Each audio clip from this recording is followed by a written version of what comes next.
हिमाचल प्रदेश विधानसभा शीतकालीन सत्र का छठा दिन है और ऐसे 6 दिनों के बीच जो है सत्ता पक्ष और विपक्ष में सदन के भीतर और सदन के बाहर गहमागहमी देखने को मिली है। कई सारे ऐसे मुद्दे हैं जो हिमाचल प्रदेश की जनता से जुड़े हैं। उस पर ज्यादा बातचीत करने के लिए हमारे साथ इस वक्त मौजूद हैं पूर्व मुख्यमंत्री व नेता प्रतिपक्ष जयराम ठाकुर। सर, स्वागत है आपका। जी, थैंक यू।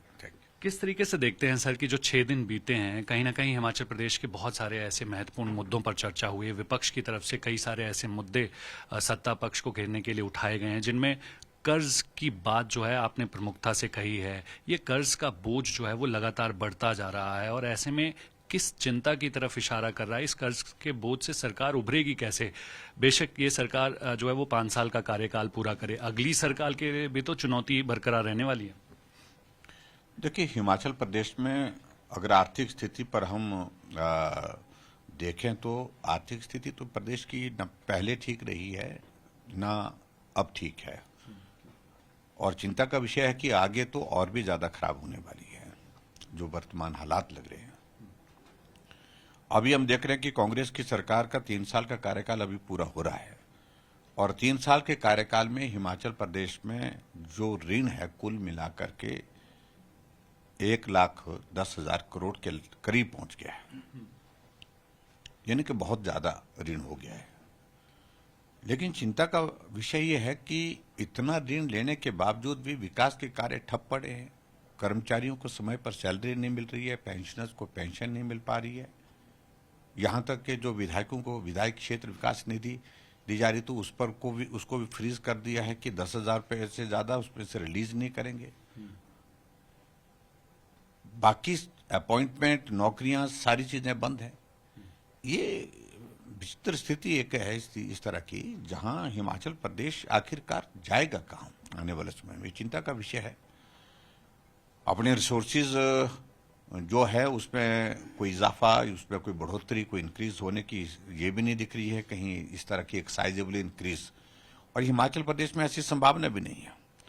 अल्टीमेटली हमको अपने खर्चों को कम करना एकमात्र जरिया दिखता है जिससे हम पटरी पर प्रदेश को थोड़ा ला सकते हैं, और वो प्रदेश सरकार की बस की है नहीं। प्रदेश सरकार खर्चा भी खुल करके करना चाह रही है और उसके साथ साथ में जो रिसोर्सेज को जनरेट करने के लिए जो कोशिश करने की है उस तरह से फोकस होकर के काम करने की इनकी सोच नहीं बन पा रही है।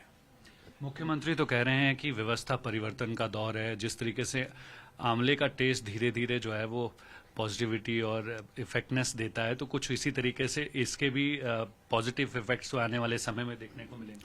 देखिए, मुझे लगता है कि दौर निकल गया है।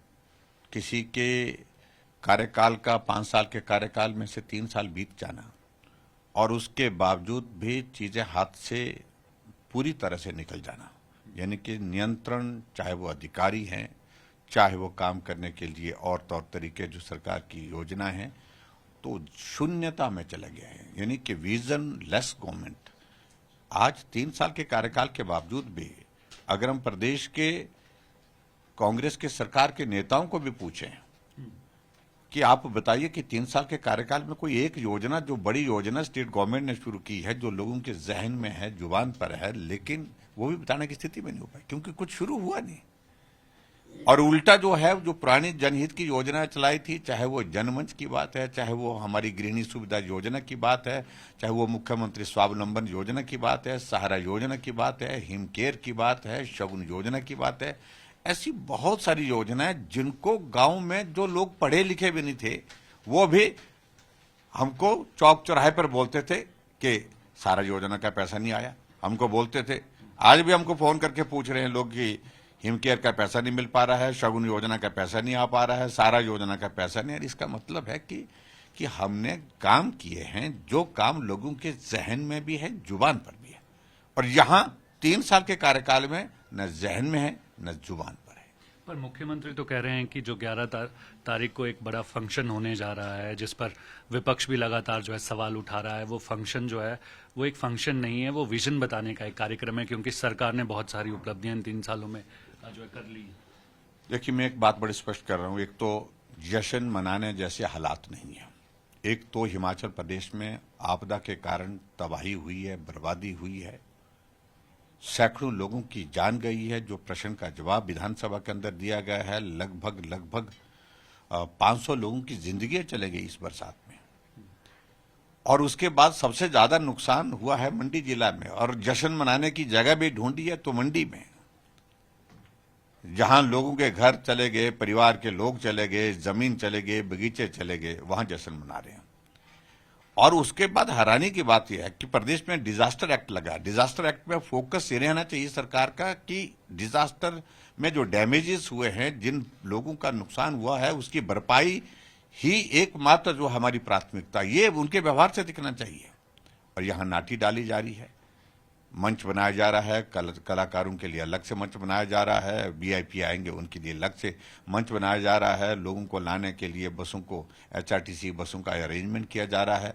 और उसके बाद सबसे बड़ी बात तो यह है, जो बहुत निर्लज्जता की बात है, बेशर्मी की बात है, कि पैसा कहां से खर्च कर रहे हैं इसके लिए? पैसा वो खर्च कर रहे हैं जो डिजास्टर का पैसा है, जो लोगों के घरों को बनाने के लिए देना चाहिए, लोगों के परिवार के सदस्यों की जिनकी जिंदगी जले गई है, उनको कंपनसेट करने के लिए लगाना चाहिए। जो सड़कें टूटी हैं, पानी की स्कीमें टूटी हैं, उनके लिए लगाना चाहिए। उस पे ने लगा करके जश्न पर खर्च कर रहे हैं। इससे दुर्भाग्य इस प्रदेश का हो नहीं सकता है।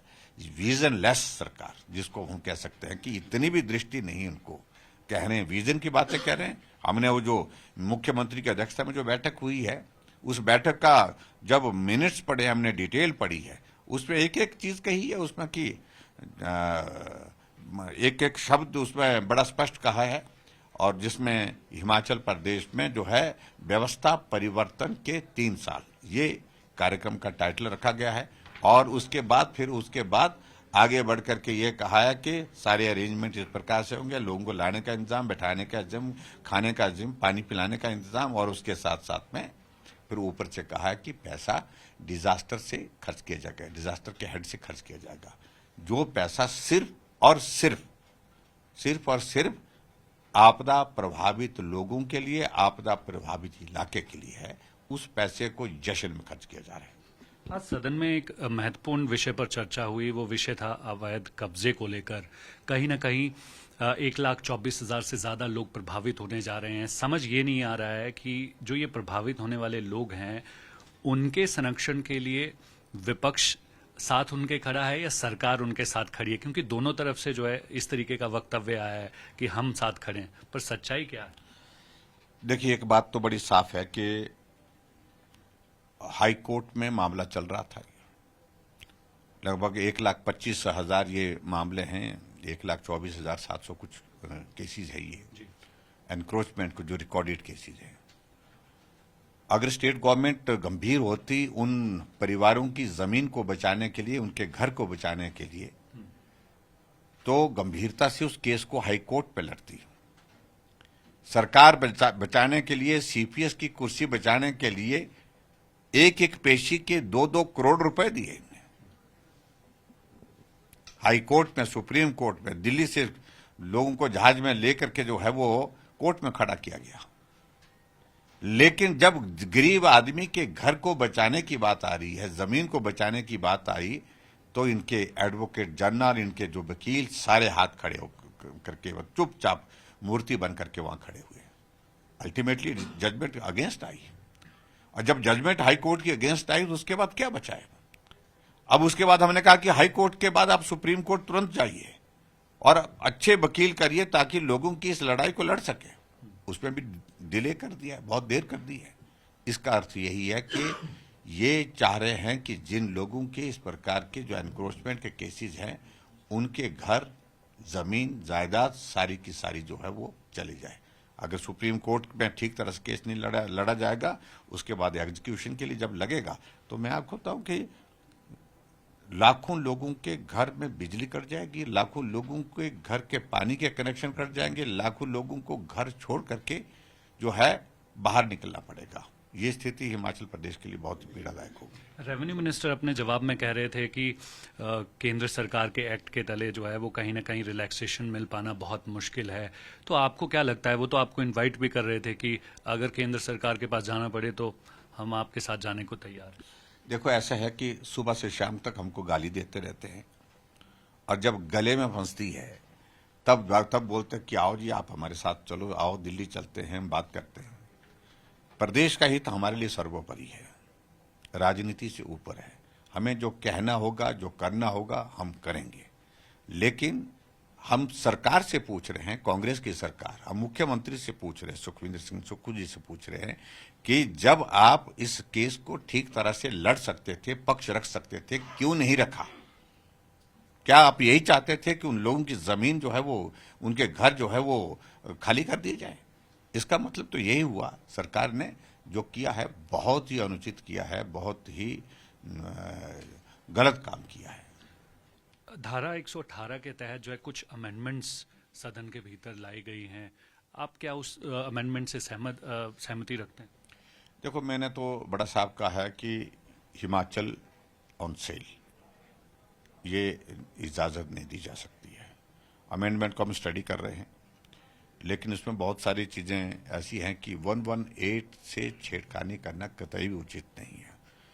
जब हम लोगों ने थोड़ा विचार करने के प्रयास किए थे कुछ, तो उस वक्त तो बहुत ज़्यादा उन्होंने शोर डाला, हाथ जल जाएंगे, हाथ काट दे देंगे, ये कर देंगे, वो कर दे, ऐसे शब्दों का इस्तेमाल उस वक्त विपक्ष के नेता जो हुआ करते थे, आजकल है नहीं यहाँ उसमें, तो वो बोलते थे, बहुत कुछ बोलते थे। लेकिन आज वही सरकार 118 में जो डॉक्टर वाई.एस. परमार ने हिमाचल प्रदेश के लोगों के लिए एक रोड मैप तय किया कि जमीन के मालिक अगर रहें तो हिमाचल के लोग रहें, बाहर के लोग ना बने। इस सारी चीज के लिए जो अमेंडमेंट लाई जा रही है वो रास्ता खोलने का प्रयत्न है, प्रयास है, और मैं समझता हूं कि वो उचित नहीं है। मुख्यमंत्री सुखविंदर सिंह सुक्खू ने एक जानकारी दी है कि हिमाचल प्रदेश की 234 ऐसी पंचायतें हैं जो चिट्टा जैसे जहर की पूरी तरीके से गिरफ्त में है।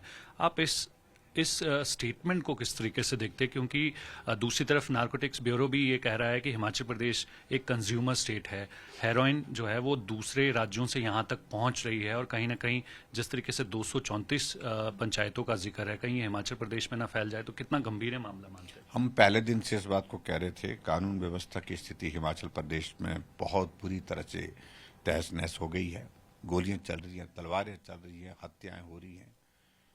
और उसके बाद ऊपर से बड़ा चिंता का विषय यह है कि जो नशे का प्रचलन, खासतौर से जो चिट्टे का प्रचलन, जो कभी हमारी गवर्नमेंट के दौरान कहीं पंजाब के बॉर्डर, हरियाणा के बॉर्डर के साथ हम सुनते थे, जम्मू कश्मीर के बॉर्डर के साथ हम सुनते थे, बॉर्डर एरिया जो होता था प्रदेश का, अब सुदूर इलाके में जाकर के जहां आदमी पहुंचना मुश्किल है, वहां चिट्टे के केस पकड़े जा रहे हैं, वहां चिट्टा पहुंच गया है।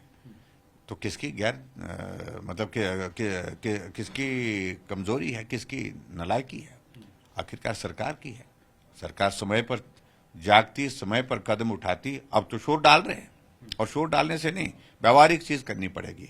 एक्शन क्या लेना है, प्लान क्या करने हैं, और लोगों को अवेयर कैसे करना है, इन सारी चीजों को लेकर के काम करने की आवश्यकता है। एक दिन की आप कोई दौड़ करके एक दिन के इसमें जो है वो संदेश एक ठीक है, पब्लिसिटी के लिए ठीक है, लेकिन उससे समस्या का समाधान नहीं है। आपको इसमें बहुत नीचे तह तक जाना चाहिए, जहां चिट्टे का ये कारोबार जिस प्रकार से फैलता जा रहा है, चलता जा रहा है, उसको रोकना होगा।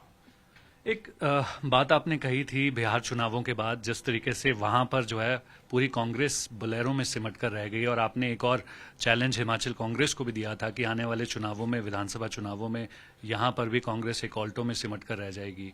तो कहीं ना कहीं इस बात का जवाब जो है नए प्रदेशाध्यक्ष विनय कुमार ने दिया है कि जयराम ठाकुर जो है लगता है मुझसे डरते हैं।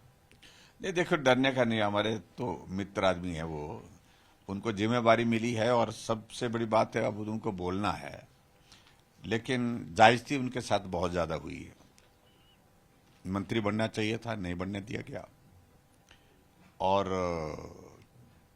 डिप्टी स्पीकर रखा उनको 3 साल तक, और पार्टी के अध्यक्ष बनने की जहां तक बात आई तो उसमें भी बहुत सारा वक्त लग गया, 15 महीने लग गए इस फैसले को होने में। लेकिन आखिरकार वो अध्यक्ष बने हैं, मेरी ओर से उनको बधाई। लेकिन मैं एक बात जरूर कहना चाहता हूं, ये वक्त जो है कांग्रेस के लिए ऐसा वक्त है जहां इसको कोई नहीं बचा सकता है। कांग्रेस बहुत बुरी तरह से आने वाले समय में जो है वो हारेगी, और ये हार का ठीकरा जो है नए अध्यक्ष के सिर पर पड़ेगा। इसका मुझे दुख है इस बात को लेकर के। ये मुझे लगता है कि ये अन्याय है उनके साथ जो किया गया है। तो ऐसे में मैं यही कहूँगा कि वो अपनी पार्टी चलाएंगे, पार्टी के अध्यक्ष हैं, निश्चित रूप से हमारी पार्टी हम लोग चला रहे हैं। देखते हैं, आने वाले समय में कांग्रेस के लिए अच्छा वक्त नहीं है, बहुत खराब वक्त है, यही मैं कह रहा हूँ। आखिरी सवाल का जवाब आपसे ले लेते हैं। कल का दिन काफ़ी अहम रहने वाला है क्योंकि एक भव्य कहीं ना कहीं प्रदर्शन का जिम्मा आप पर दिया गया है। क्या तैयारियां रखी गई हैं? किस तरीके से जो है कल का दिन साफ तौर पर कहें 10 बजे के बाद बीतने वाला है? मैं तो यही कहूँगा कि बड़े जोश के साथ पूरे प्रदेश भर में एक माहौल है। कांग्रेस पार्टी को उखाड़ फेंकने के लिए लोगों ने मन बना लिया है। अब सिर्फ इंतजार है, एक एक दिन, एक एक पल लोग इंतजार कर रहे हैं कि कब चुनाव आए और चुनाव आकर के हम जो है इस सरकार को, कांग्रेस की सरकार को, जन विरोधी सरकार को उखाड़ करके फेंके। 3 साल का कार्यकाल कांग्रेस पार्टी का पूरा होने जा रहा है, हो ही गया पूरा एक तरह का। और 3 साल के कार्यकाल में चारों तरफ निराशा है, हताशा है, और जनता में तो है ही है, कर्मचारियों में है, पूर्व कर्मचारियों में है, नौजवानों में है, बागबानों में, किसानों में, कोई वर्ग खुश नहीं है, सबके सब नाराज हैं। और अब तो हालत ये है कि कांग्रेस पार्टी के अपने नेता नाराज हैं, अपने कैडर के साथी नाराज हैं, विधायक नाराज हैं, मंत्री नाराज हैं। तो कहाँ से बचेगी कांग्रेस, कितनी कर बचेगी कांग्रेस, ये बहुत बड़ा प्रश्न है। ये प्रश्न उनसे पूछना चाहिए। जी, मीडिया से बात करने के लिए बहुत धन्यवाद, थैंक यू। तो ये जयराम ठाकुर हैं, इनसे एक्सक्लूसिव बातचीत कर रहे हैं हिमाचल प्रदेश की राजनीति को लेकर। कैमरा पर्सन अशोक सोनी के साथ संदीप सिंह, जी मीडिया, धर्मशाला।